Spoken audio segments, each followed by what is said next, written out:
भगवान के प्रसाद का एक भी कण व्यर्थ नहीं जाना चाहिए। वैसे ही संत महात्मा विद्वानों के पास जाओ तो एक क्षण भी व्यर्थ नहीं जाना चाहिए। याद रखना, आप साधु संत महात्मा विद्वानों के पास जाओ तो ये मत पूछना कि हमारे बेटे का ब्याह कब होगा, ये मत पूछना कि हमारा पोता कब होगा, ये मत पूछना कि मेरे बेटे की नौकरी कब लगेगी। जाकर के पूछना कि भगवान कब मिलेंगे, भगवान की प्राप्ति कैसे हो। ये सबसे ज्यादा महत्वपूर्ण है। वो साधु संत महात्मा जो सब कुछ त्याग करके बाबा बने, साधु संत बने, उनके पास जाकर के आप सांसारिक बातें रो, भगवान मेरे बेटा का ब्याह हो जाए, मेरे बेटे की नौकरी लग जाए, बहू आ जाए। अगर ये सब वो बाबा जी को करना होता तो बाबा जी बनते। ये सब कुछ त्याग कर तो वो बाबा संत महात्मा बने और आप जाकर के फिर उनको उलझा दो। तो इसलिए सावधानी रखें, साधु संत महात्मा के पास जाओ तो व्यर्थ की बात नहीं करना, और भगवान का प्रसाद मिले तो उसका एक कण भी कभी व्यर्थ मत जाने देना, संभाल कर लेना, और भूल कर भी पैरों में न चले जाए, इसका विशेष ध्यान रखना। कथा वर्णन होती है कि एक बार दुर्वासा जी भगवान श्री नारायण के दर्शन करने गए और भगवान ने अपनी वनमाला उतार करके प्रसन्न होकर दुर्वासा जी को दे दी। याद रखिए, भगवान का प्रसाद जैसे हार फल मिले, फूल मिले, कई लोग भगवान का बिल्व पत्र तुलसा जी देते हैं। अब कई लोग क्या करते हैं, वो ले जाकर के कहीं पर छोड़ देते हैं। ये महापाप है।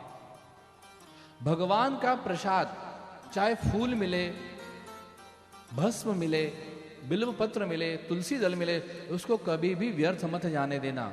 याद रखना, भूलकर भी पैरों में न जाए। आपके जन्म जन्मांतर के पुण्य एक क्षण में क्षीण हो जाते हैं। इसलिए भगवान का निर्माल्य कभी भी पैरों में नहीं आना चाहिए। तब हम क्या करें, यदि मान लीजिए आप हमारे पास हमने फूल ही दे दिया भगवान के, अब आप क्या करेंगे उसको? कई लोग ले जाकर के झाड़ में छोड़ देते हैं, कहीं कहीं रास्ते पे डाल देते हैं। ऐसा कभी भी ना करें। याद रखिए, उसको निर्माल्य बनाएं। निर्माल्य कैसे होता है? देखिए, यदि कुछ खाने की वस्तु है, फल है, प्रसाद है, आप खा लीजिए। यदि बिल्व पत्र दिया है, तुलसी दल दिया है, फूल दिया है, हार पहना दिया है आपको, उसका अपमान न करें। उसको सबसे पहले अपने सिर पर लगाएं, दोनों आंखों में लगाएं, उससे सूंघे। इस क्रिया से वो निर्माल्य हो जाता है। फिर आप उसे किसी अच्छे स्थान पर ठंडा कर दीजिए। कभी भी सीधे ठंडा नहीं करना, सीधे जाकर के नहीं छोड़ना चाहिए। सबसे पहले उसे स्वीकार करो, सिर पर लगाओ, दोनों आंखों में लगाओ, सूंघो और फिर उसे ठंडा करो। ये नियम। दुर्वासा जी ने वो माला पहनी, बड़े प्रसन्न हुए, स्वर्ग में गए और स्वर्ग में इंद्र ने उनकी स्तुति करी।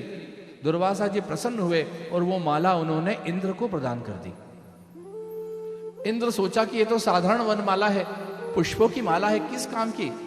उसने वो माला अपने हाथी को पहना दी, और हाथी तो हाथी, जीव तो जीव होता है। उसने उस माला को पैरों में डाल दिया, चरणों में डाल दिया, जिसके कारण इंद्र का समस्त पुण्य क्षीण हो गया।